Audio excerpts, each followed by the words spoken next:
Good morning students. Good morning, good morning. सभी को मेरी तरफ से एक साथ गुड मॉर्निंग।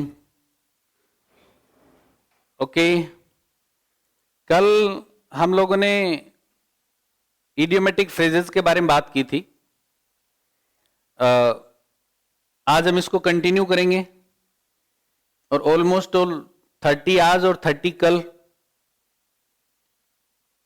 30 ज्यादा नहीं होते हैं क्लास में। वैसे ऑफलाइन क्लास में मैं 100 इडियम्स पढ़ाया करता था। ये चीजें बहुत इजी वे में लिखी हुई हैं आपके सामने। थोड़ा सा फास्ट चल करके जिस चीज को याद करना है, जितना कैसे ध्यान में रखना है, उसको ध्यान में रखते हुए हम लोग बात करेंगे। इन the long run, in the long run. आवाज आ रही है सभी लोगों के पास मेरी?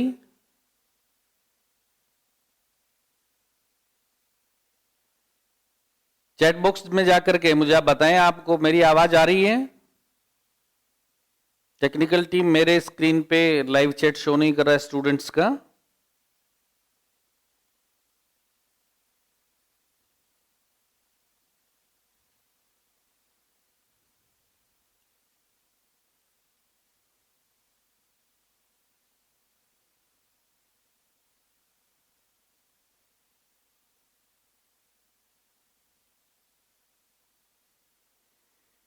आ रही है?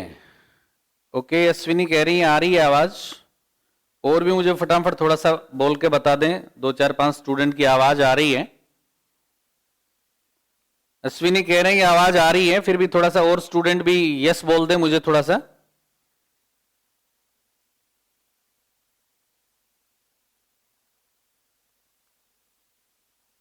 आवाज नहीं आ रही है क्या? मुझे आप लोग चैट बॉक्स में आप लोगों का मुझे यस नहीं मिल रहा है।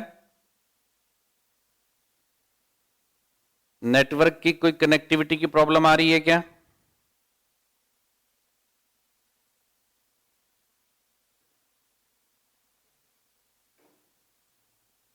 दिक्कत आ रही है? टेक्निकल टीम, दिक्कत नहीं आ रही है?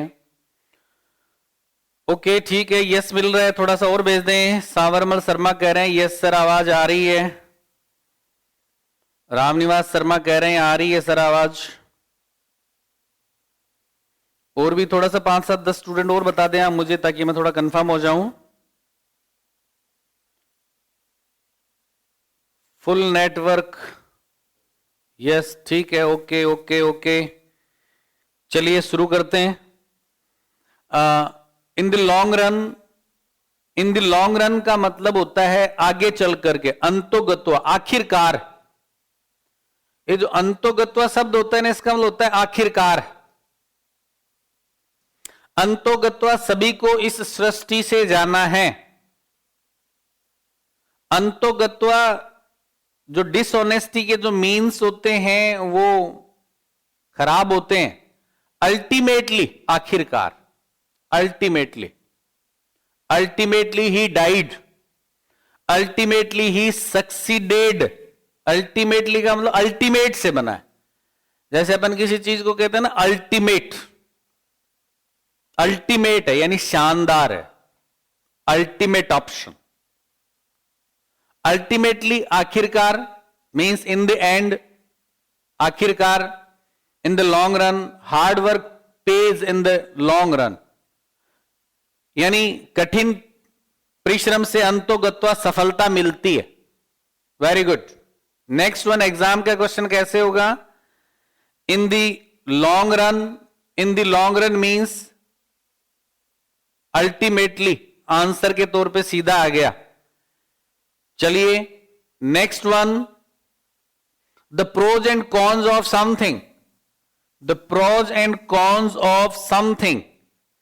आवाज मिल रही है क्लियरली? मुझे थोड़ा सा 5 7 स्टूडेंट और यस भेज दें तो मुझे थोड़ा सा हो जाए। स्क्रीन पे यस 2 3 के आए थे, वॉइस सब स्टूडेंट्स को मिल रही होगी। मैं गाड़ी को आगे स्टार्ट करूं, मेरे स्क्रीन पे स्क्रीन नहीं चल रहा है। टेक्निकल टीम, मेरे बाद चलो स्क्रीन जो फिक्स चल रहा है।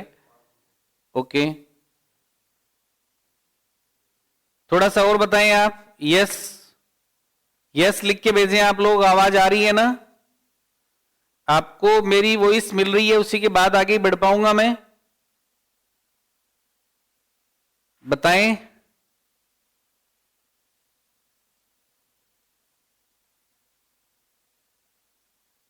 केदारनाथ कह रहे हैं आ रही है सर। के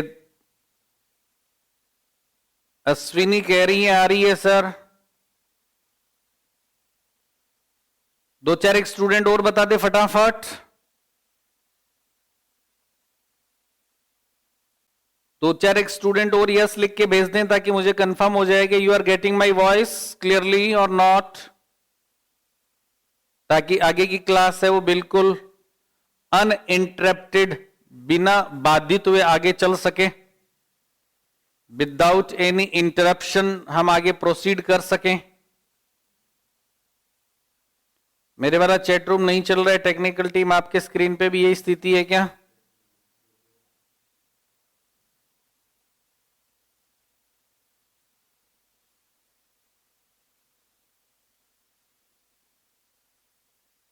फटाफट 5-7 स्टूडेंट यस लिख के भेजें स्क्रीन पे। मुझे कुछ स्टूडेंट जो शुरुआत में दिखे थे उसके बाद आगे नहीं बढ़ा है।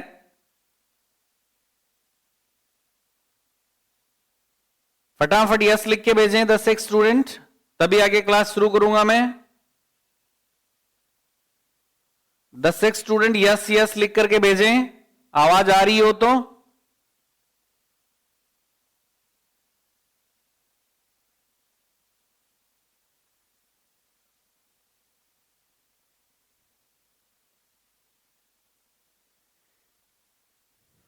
हमारे तक आपके मैसेजेस नहीं पहुंच रहे हैं चैट बॉक्स में। केवल 5-6 स्टूडेंट के ही मैसेजेस दिखा रहे हैं।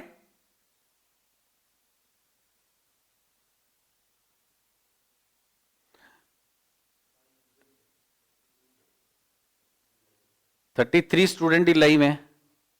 आप अपने सेल फोन पे चेक करें, देखा क्लास चल रही है क्या, चेक करें आवाज मिल रही है क्या। नहीं, आप अपना मोबाइल में खोल के देखें क्लास टेलीकास्ट हो रही है कि नहीं हो रही है।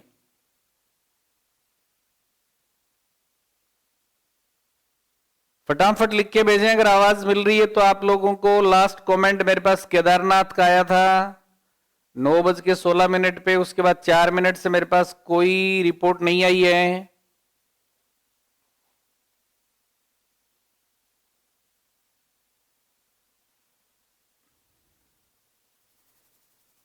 एक्टिवेटेड है क्या मेरे यहां से जो चैट बॉक्स है टेक्निकल टीम?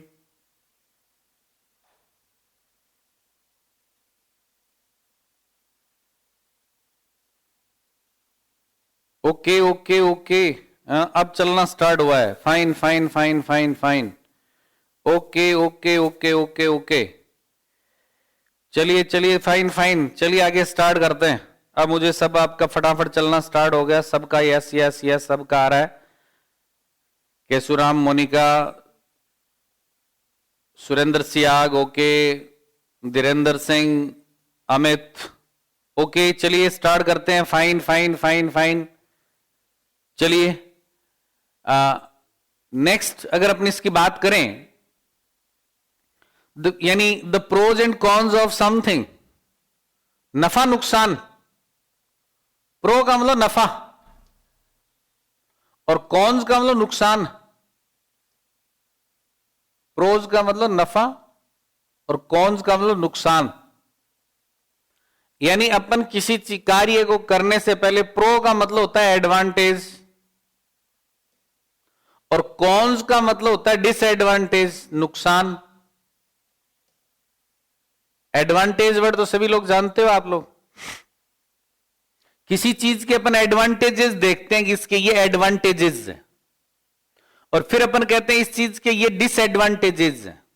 ये इस चीज के, है ना, weigh the pros of something, weigh the pros and cons of something.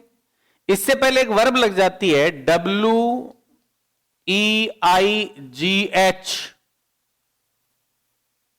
इसमें टी लगाने से वेट हो जाता है ना। इसमें टी लगाने से वेट हो जाता है, वेट, लेकिन यहां टी नहीं लगाना है। वे, वे का मतलब होता है तोलना। तराजू से किसी चीज को तोलते हैं ना, weigh the pros and cons of something का मतलब क्या हो गया, किसी चीज को बिल्कुल तराजू से तोल के देख लेना, नफा नुकसान देख लेना, बाद में मत कहना भैया। बात कर रहे हो ना तो पहले प्रोज एंड कॉन्स पहले से ही देख लेना। जिंदगी में किसी से बात करो तो अगले को फाइनल अल्टीमेटली बोल देना कि देख भैया आगे बढ़ रहे हैं, आपको इस चीज के जो प्रोज एंड कॉन्स है ना, वो एक बार यस हो गया तो फिर ऐसे नहीं है 2 दिन बाद में ऐसे कहे गलती से मेरे से यस हो गया था, ऐसे नहीं, बार बार यस थोड़ा ही है ना। मोबाइल का बटन थोड़ा ही है सब्सक्राइब कर दिया जिसको पसंद आया, मेरे को बात कह रहे हो तो सोच के कहना, है ना। तो इस वे में weigh the pros and cons of something का मतलब होता है किसी चीज का नफा नुकसान देख लेना, यानी उसके एडवांटेजेस और डिसएडवांटेजेस को तोल के देख लेना। We must see all the pros and cons before starting this work. हमें यह काम शुरू करने से पहले क्या देख लेना चाहिए, सभी नफा नुकसान देख लेना चाहिए। सभी नफा नुकसान का मतलब all the pros and cons, सभी नफा नुकसान।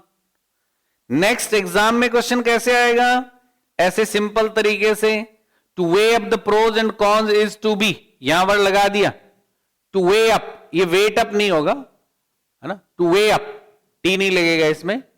To weigh up the pros and cons of something का मतलब होता है किसी चीज के सभी नफा नुकसान यानी ऑल फैक्ट्स को देख लेना। कंसीडर का मतलब विचार करना, यहां शब्द आया था ना कंसीडर, कंसीडर का मतलब विचार करना। कंसीडर, कंसीडरेबल, कंसीडरेशन, कई वर्ड बनते हैं इससे।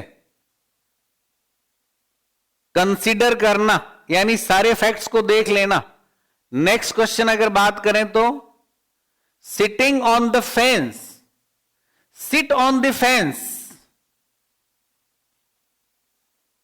फेंसिंग करते हैं हम लोग खेतों की, फेंसिंग करते हैं तो क्या करते हैं, फेंसिंग करने का मतलब क्या हो गया,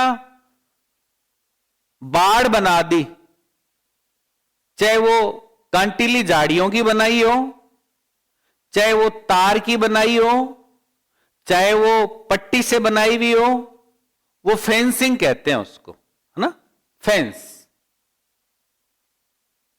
सिट ऑन द फेंस का मतलब उस जहां पर फेंस बनी हुई है उसी बाड़ पे बैठ जाना।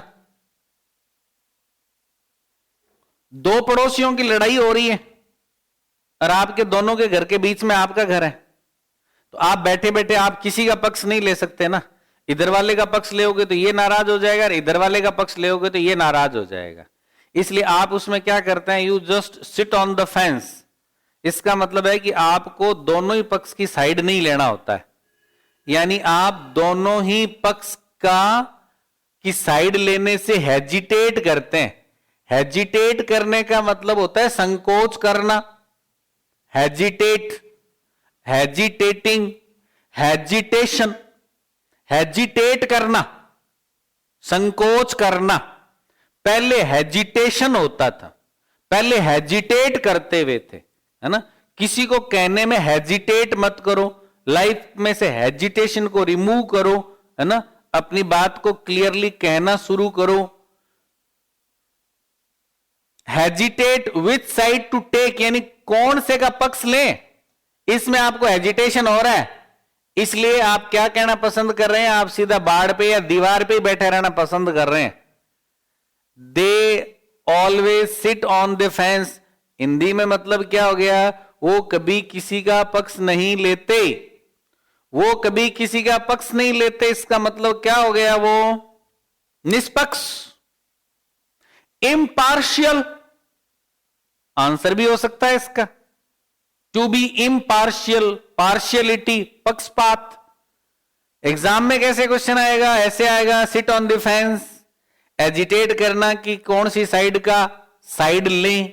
Next one, at stake, stake, stakeholders, stake holders,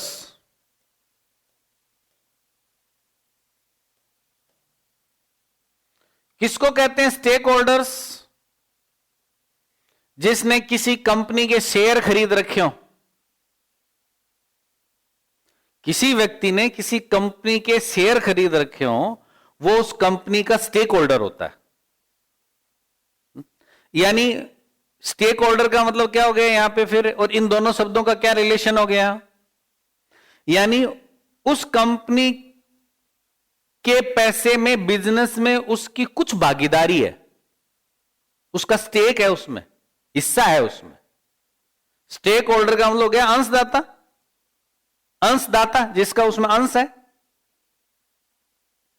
अगर किसी व्यक्ति की रेपुटेशन है वो अगर दांव पे लग जाती है, स्टेक का मतलब दांव, पैसा दांव पे ही लगाए। आप कोई शेयर खरीदते हो तो पैसा दांव पे ही लगाना होता है, तभी तो स्टेक होल्डर कहलाते हो आप। स्टेक होल्डर में लिखा हुआ होता है कि स्टेक होल्डर का जो बेनिफिट है वो 0 लेवल पे भी जा सकता है और हाइट किसी पे भी जा सकता है, कंपनी की जिम्मेदारी नहीं है। कंडीशंस को बिल्कुल सावधानी से पढ़े, साफ साफ लिखा हुआ होता है। देन एट स्टेक का मतलब किसी का लाइफ डेंजर में होना, यानी आपका पैसा हमेशा जो होता है, आपने अगर कोई स्टेक होल्डर है तो आपका जो पैसा वो हमेशा डेंजर में रहता है, कभी भी 0 हो सकता है।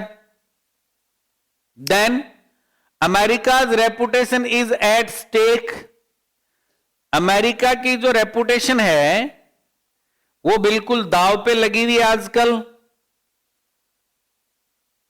अमेरिका की जो रेपुटेशन है वो दांव पे लगी हुई है, अमेरिका की प्रतिष्ठा दांव पे है। Next one, in the security scam, in the security scam the national credibility was at stake, national credibility, credible और credibility क्रेडिट से बना है, यानी राष्ट्र की जो क्रेडिट थी वो दांव पे लगी हुई थी, जिसमें अगर कोई घोटाला होता है तो in the security scam, scam का मतलब घोटाला होता है, in danger. Next one, within a stone's throw, अगर कोई चीज within a stone's throw है इसका मतलब बहुत ही पास में है, वेरी नियर। कितना दूर? जितनी दूर आपका पत्थर चला जाए, बहुत ही पास, उतनी दूरी पर, जितनी दूरी तक एक फेंका हुआ पत्थर चला जाए उतनी दूरी पर हो तब, यानी very near. The bus stand is within a stone's throw from my house, आप कह रहे हैं जो बस स्टैंड है वो मेरे घर से बिल्कुल पास में ही है, कोई समस्या नहीं है, चले जाओ। Within a stone's throw का मतलब very near to something. Next one, blue eyed boy, blue eyed boy का मतलब होता है सबका प्यारा, सबका दुलारा, सबका दुलारा, सबकी आंखों का तारा, apple of everybody, apple of one's eyes,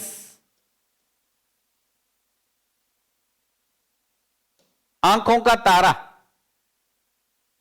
He is an apple of his family's eyes, blue eyed boy, सबका दुलारा, सबका फेवरेट, सबको अच्छा लगता है।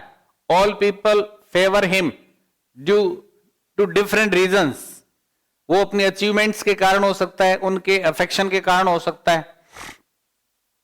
The teacher announce that she had no blue boys in the class, favourite, teacher ने कहा कि मेरे लिए कोई फेवरेट नहीं है, मेरे लिए सारे बच्चे फेवरेट है। Next one, take into account, take into account का मतलब होता है किसी चीज को ध्यान में रखना, किसी चीज को ध्यान में रखना, यानी उसको कंसीडर करना, उस पर विचार करना। We must take these points into account, we must take these points into account, हमें इन बिंदुओं को ध्यान में रखना चाहिए। और the teacher advise the student to take into account the advice given by the elders, teachers ने कहा कि जो बड़े लोग सुझाव देते हैं ना उस पे कंसीडर किया करो, ऐसे आंखें बंद करके मत निकला करो, उनके सुझाव में बड़ा जिंदगी की सफलता का राज छुपा हुआ होता है। उनके जीवन को देख करके आप उनसे बहुत कुछ सीख सकते हैं। देन कैरी आउट का मतलब होता है किसी चीज को लागू करना, इंप्लीमेंट करना, एग्जीक्यूट करना, इंप्लीमेंट करना, इंप्लीमेंट करना, लागू करना, इंप्लीमेंटेशन, इंप्लीमेंट करना, एग्जीक्यूट करना, कैरी आउट करना, कैरी आउट करना, एग्जीक्यूट करना, इंप्लीमेंट करना, यानी किसी चीज को लागू करना। हम अलग अलग चीजों की लागू करते हैं। क्या? अपन प्रोजेक्ट्स बनाते हैं। प्रोजेक्ट्स को जो कंपनी के जो सीईओज होते हैं, वो एग्जीक्यूटिव्स होते हैं, they implement those orders of their bosses.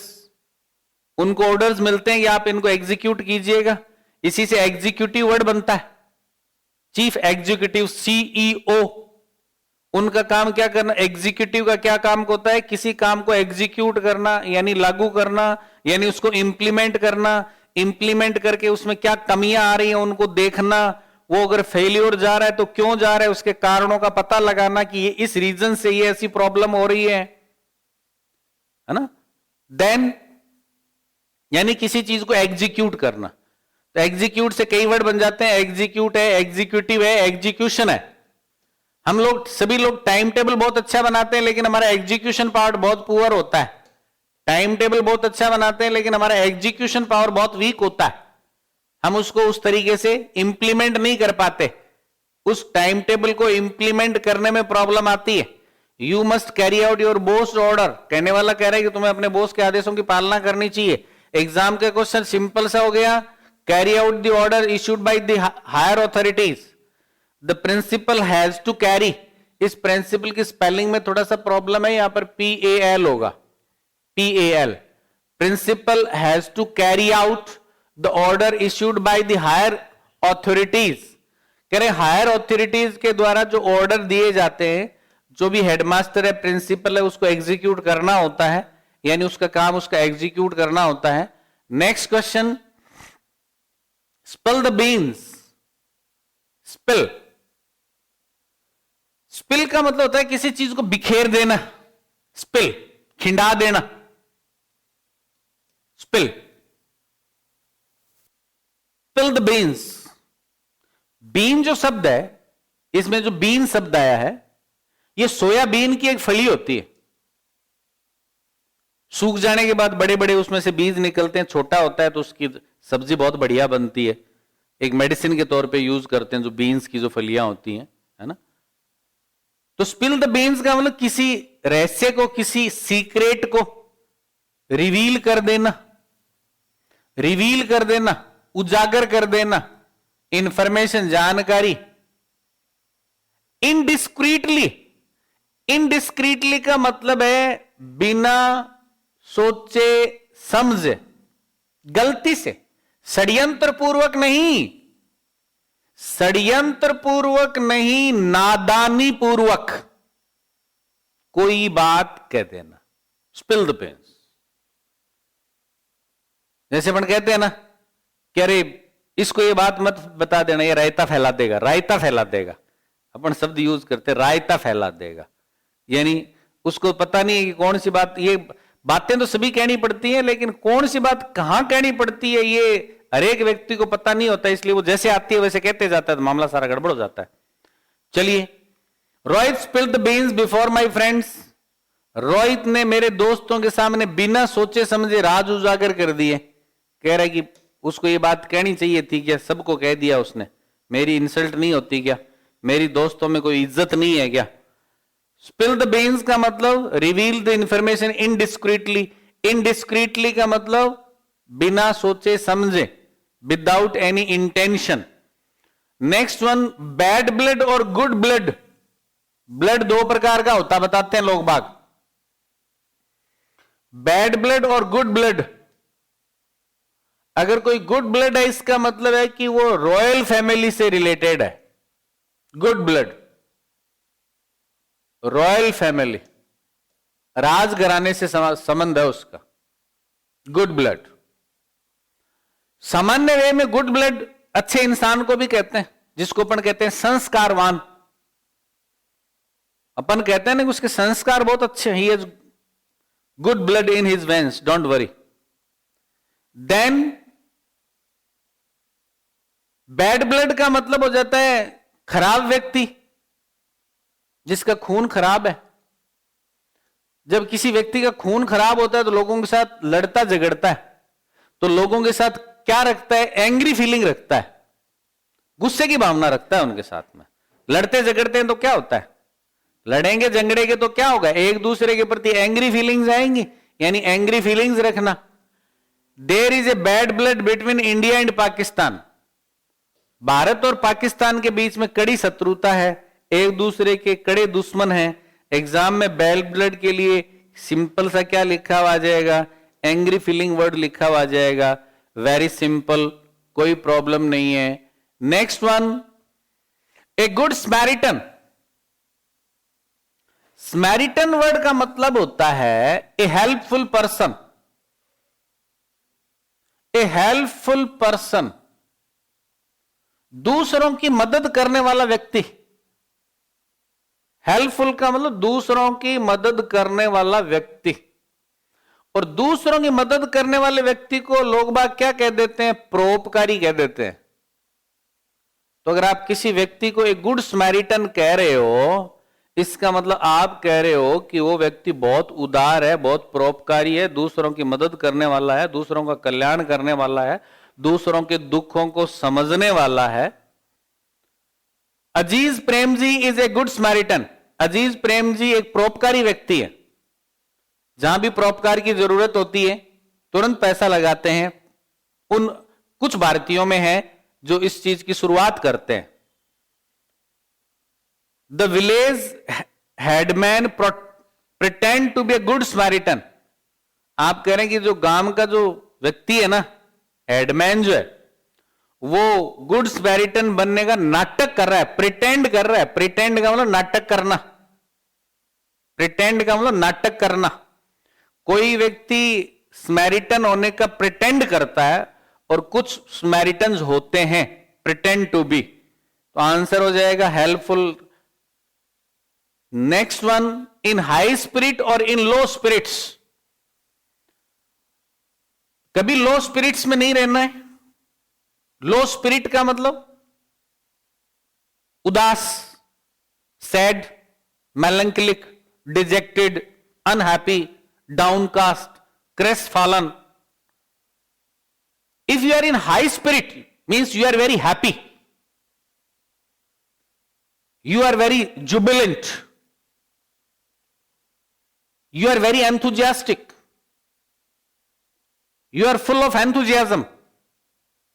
You are full of hopes. When you are full of hopes,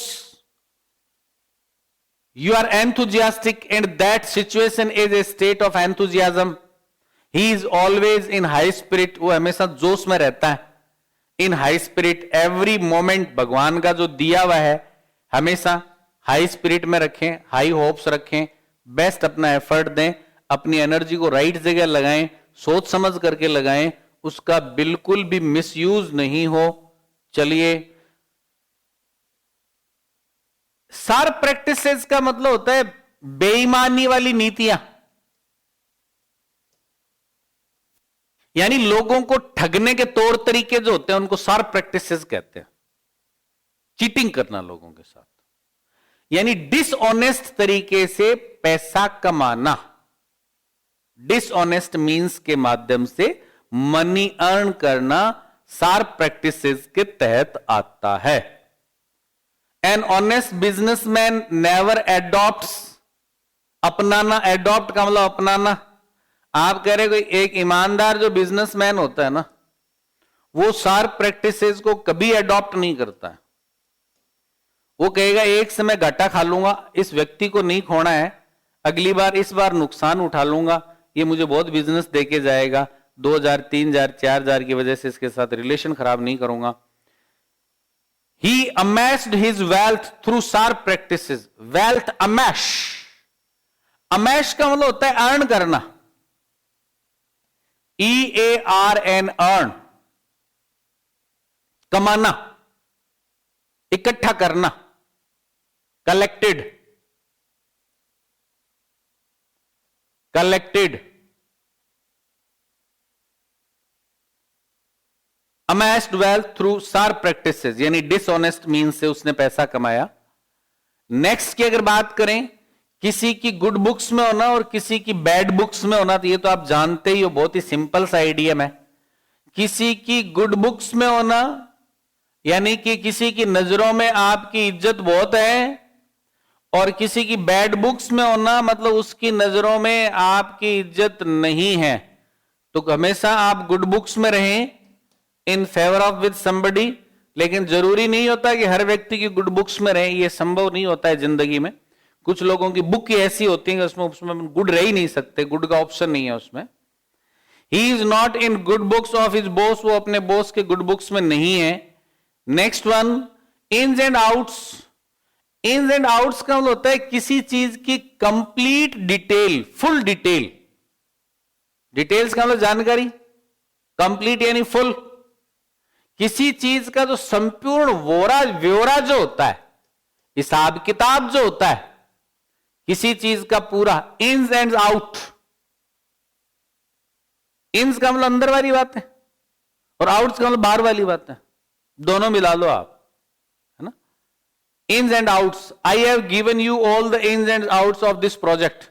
आप कहने वाले व्यक्ति को कह रहे हो कि मैंने आपको इस प्रोजेक्ट का संपूर्ण ब्यौरा मेरी तरफ से दे दिया है, आपको और कुछ पूछना है तो बताइए।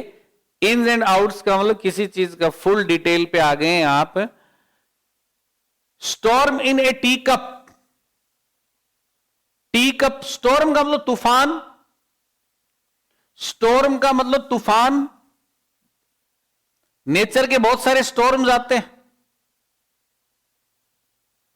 कमी नहीं है, तहलका मचा रखा है। जिंदगी में भी स्टॉर्म्स आते हैं, तूफान आते हैं। तो ये अपनी जिंदगी वाला हो गया। चाय पीते हैं ना अपन, कह रहे कि चाय के प्याले में तूफान। चाय के प्याले में तूफान कैसे आ सकता है भाई? ये तो बड़ी अतिशोक्तिपूर्ण लैंग्वेज हो गई, हाइपरबोलिक लैंग्वेज हो गई, एग्जेजरेटेड लैंग्वेज हो गई। चाय के प्याले में तूफान का मतलब है छोटी सी बात को बड़ा बनाना, यानी बात का बतंगड़ बनाना, राई का पहाड़ बनाना और तिल का ताड़ बनाना। ये इतने हिंदी के मुहावरे हैं यहां पे। यानी क्या कर देना, कोई जो छोटा सा मामला है, ट्रिवियल मैटर, ट्रिवियल का मतलब होता है छोटा सा, insignificant, unimportant. Trivial means unimportant, insignificant, insignificant. ऐसी चीजें पे क्या कर देना, कॉमोशन। कॉमोशन शब्द का मतलब क्या है, शोरगुल। कॉमोशन का मतलब क्या है, शोरगुल। और ट्रिवियल मीन्स का मतलब तुच्छ बातें, अनइंपॉर्टेंट बातें। Why do you always create storm in a tea cup. आप किसी को कह रहे हो कि आप हमेशा क्यों छोटी सी बात का बतंगड़ बना देते हो, क्यों तिल का ताड़ बना देते हो, क्यों राई का पहाड़ बना देते हो, जिंदगी जीने क्यों नहीं देते। Then storm in a tea cup यानी कॉमोशन। कॉमोशन का मतलब शोरगुल, वन वर्ड में आएगा। ये जो कॉमोशन शब्द है ना, ये आगे जाकर के आपके वन वर्ड में आ जाएगा। कॉमोशन का मतलब होता है शोरगुल। ये जो कॉमोशन वर्ड है, ये आगे जाके वन वर्ड में क्या आ जाएगा, क्या डेफिनेशन लिखी हुई आ जाएगी कि ऐसी स्थिति में जब आप कुछ सुन नहीं सकते, चीजें आपको क्लियर नहीं हो रही हैं, शोरगुल कई तरीके का होता है। Then don't worry about silly now, it's just a storm in a tea cup. Then आप कह रहे हैं कि ट्रिवियल मैटर पे आप ऐसा चीजें क्रिएट नहीं करें। Set face against something. Set face against something का मतलब होता है किसी चीज को ओपोज करना, विरोध करना। सेट करने का मतलब आप तो वो तो समझते हो कि set on, set out, set out. Set in, कई प्रेपोजिशन होती है, फ्रेजल वर्ब है। सेट आउट का मतलब होता है किसी जर्नी पे निकल जाना, जर्नी पे निकल जाना। और सेट इन का मतलब होता है किसी, ये फ्रेजल वर्ब में बात करेंगे अपन लोग, यहां नहीं डिटेल में। और सेट इन का मतलब होता है किसी सीजन का स्टार्ट होना। जैसे अभी अपन कहेंगे rainy season has set in, rainy season has set in, यानी स्टार्टेड पर्टिकुलरली सीजन्स के लिए। यहां सेट फेस अगेंस्ट समथिंग का मतलब होता है किसी चीज का कड़ा विरोध करना, यानी किसी चीज को स्ट्रांगली ओपोज करना। यानी आप कह रहे हो कि वो हमेशा हमारा कड़ा विरोध करते हैं, they always set their face against us. वो हमें कौन से दिन इन्होंने हमारा फेवर किया है, करने दो उनको। सेट देयर फेस अगेंस्ट का मतलब oppose strongly. The Rajput warriors, warriors का मतलब योद्धा, warrior, corona warriors, Rajput warriors. Warrior का मतलब योद्धा, वार लड़ने वाले, वार शब्द से बना है कि राजपूत वॉरियर्स जो थे उन्होंने इन्वेडर्स का मतलब आक्रमणकारियों का विरोध किया। इन्वेड का मतलब हमला करना, पीछे वर्ड पढ़ा था अपन लोगों ने, इन्वेड, इन्वेजन, इन्वेड करना, यानी उनका स्ट्रांगली ओपोज किया। उन्होंने कोशिश तो की लेकिन वो रुके नहीं। Two means the matter, two means the matter का मतलब होता है किसी मामले को बिल्कुल कचरा कर देना, बात का कचरा कर देना। मतलब क्या हुआ, मीन्स द मैटर का मतलब बात का कचरा कर देना। बात का कचरा कैसे होता है? बात का कचरा तब हो जाता है जब आप अगले को जो बात जानकारी देना चाह रहे हो वो आप दे नहीं पाए, आपने उसको कंफ्यूज कर दिया।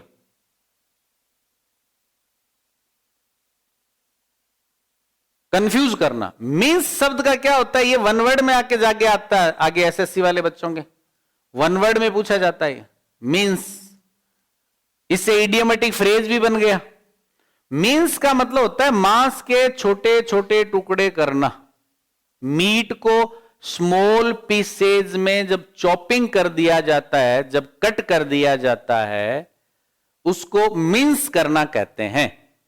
इसी तरीके से आप किसी व्यक्ति को कह रहे हो कि why do you always means the matters, आप कह रहे हो किसी को क्यों आप हमेशा बात का कचरा कर देते हो। चुप रहा करो जब आपको बोलने का पता नहीं हो तो। मीन्स द मैटर, मीन्स का मतलब होता है किसी चीज के स्मॉल पीसेस कर देना, और पर्टिकुलरली वो भी किसके, मीट के, मांस के। मीट को स्मॉल पीसेस में काट देने को मीन्स कहते हैं। एग्जाम में क्वेश्चन में कैसे आ गया, ऐसे आ गया। मीन्स द मैटर का मतलब लोगों को कंफ्यूज करना। Very simple. Next one, leave high and dry. Leave high and dry का मतलब होता है किसी को मझधार में छोड़ देना। Leave somebody high and dry, किसी को मझधार में छोड़ देना। मझधार में छोड़ देने का मतलब है कि उसका ध्यान नहीं रखना, यानी उसको नेग्लेक्ट करना, यानी उसको अवॉइड करना।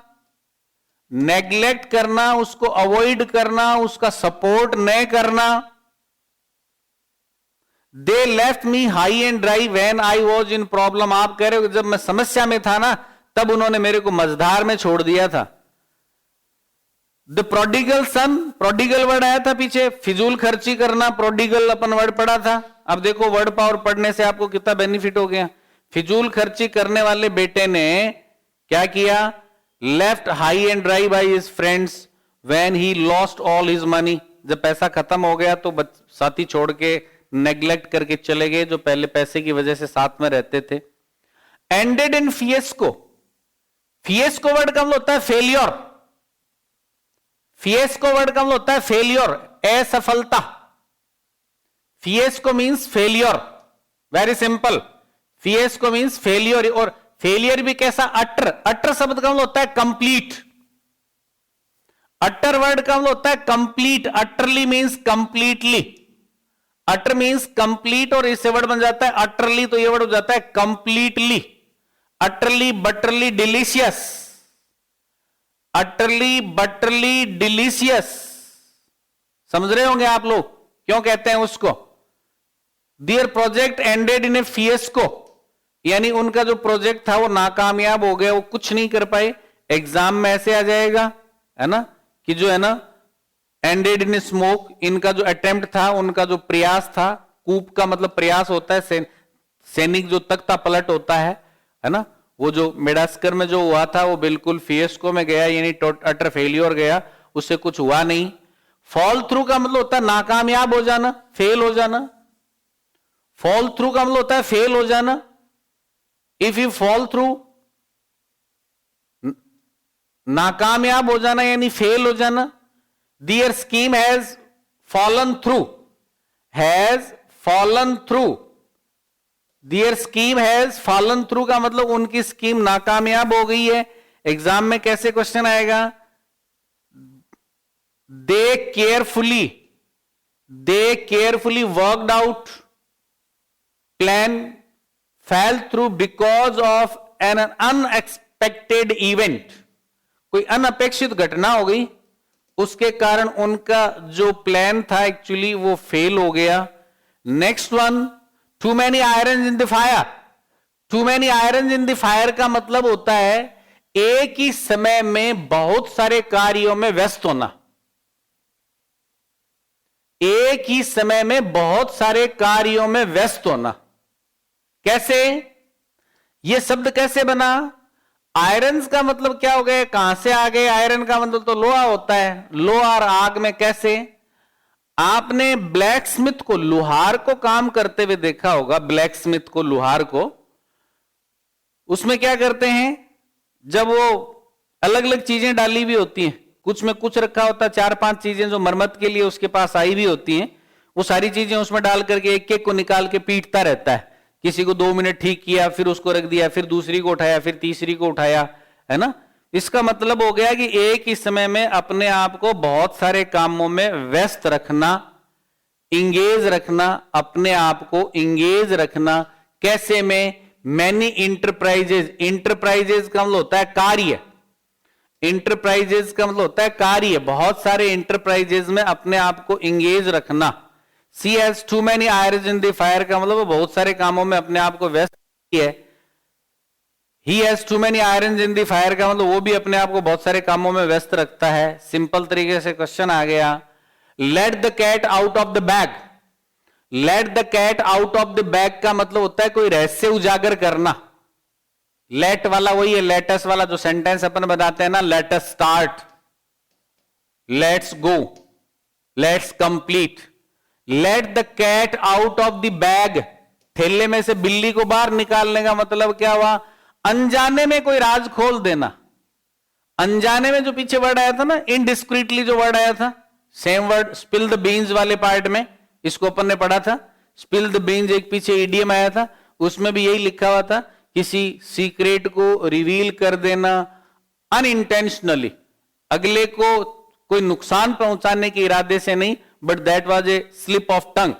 And next one, let the cat out of the bag, यानी किसी अपने सीक्रेट को अनइंटेंशनली दोनों को बता देना। और आज की क्लास का last word, last idiom, throw down the glove.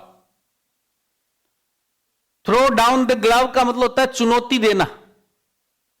Give a challenge, gave a challenge, give a challenge. They have thrown down the challenge, यानी उन्होंने चुनौती दी, हम चुनौती को स्वीकार करेंगे। And the earl of Leicester threw down the glove, यानी गेव ए चैलेंज। कल ऑलमोस्ट ऑल हमारे पास 65 तक हो गए। 35 ईडियम कल हम लोग ओवर कर देंगे कल की क्लास में। फिर पटवारी वालों की कल लास्ट क्लास होगी। फिर मैं आप लोगों का जो रीट वाले जो स्टूडेंट हैं, हम लोग मेथड वाले पार्ट को स्टार्ट करेंगे, या जो अपना ग्रामर का बहुत छोटा सा पार्ट है उसके बारे में भी कुछ बेसिक बातें कर लेंगे मिक्स करके। उसमें रीड के लिए मुझे लगता है कि अगर मैंने 20-25 दिन क्लास लगा दी तो अब आप लोगों का इंग्लिश वाला आगे वाला पार्ट है, सारा लंबा चौड़ा कुछ नहीं है, फैक्ट्स हैं, फटाफट समझना है, ज्यादा फैक्ट्स नहीं है, लर्न करना है, उसके बेस पे अपन कंक्लूड करेंगे। ठीक है, मैं टेक्निकल टीम से रिक्वेस्ट करूंगा कि जो पटवार वाली जो सारी क्लास हो रही है, मैं 5 मिनट पहले क्लास छोड़ दिया करूंगा। इसमें अभी अमित सर आपको 10-10 पे स्टार्ट करेंगे, तो आपका 15 मिनट का ब्रेक हो गया, मैं अभी अब 1 मिनट में निकलने वाला हूं, ठीक है। बाकी क्लास में भी अमित सर की क्लास को छोड़ के टेक्निकल टीम को मेरा इंस्ट्रक्शन है कि 45 मिनट की ही क्लास करवाएं आप। 45 मिनट से ज्यादा अमित सर की क्लास को छोड़ के एक्सीड नहीं करें। शार्पली ध्यान रखें, बच्चों की 6 से 7 क्लास हो रही हैं, 7 क्लास हो रही हैं, तो कंटिन्यूअसली दिक्कत होती है, ठीक है। Okay, thank you, have a nice day, thank you.